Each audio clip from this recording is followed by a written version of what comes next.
Have you ever wondered why the best brisket takes 12 hours to cook?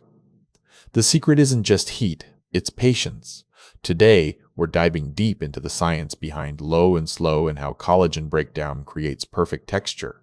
Low and slow is the time-honored method for unlocking deep flavor in tough cuts like brisket and pork shoulder. By cooking meat at a low temperature, for an extended period, we allow flavors to develop without drying out the protein. The real magic happens chemically. As the meat cooks slowly, the tough connective tissues break down into gelatin, while the fat renders out. This process turns a hard chunk of beef into something that falls apart perfectly. Patience is crucial because rushing this process destroys the texture. If you cook too fast, the exterior burns before the inside becomes tender. Steady temperatures ensure the heat penetrates evenly throughout the whole piece of meat. Different techniques exist under this umbrella, varying by equipment and fuel source.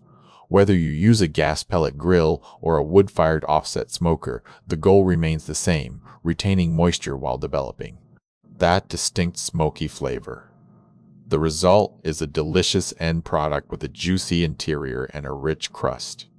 This method allows the meat to cook evenly, ensuring every bite is tender and flavorful, which is why it's the gold standard for ribs and pulled pork.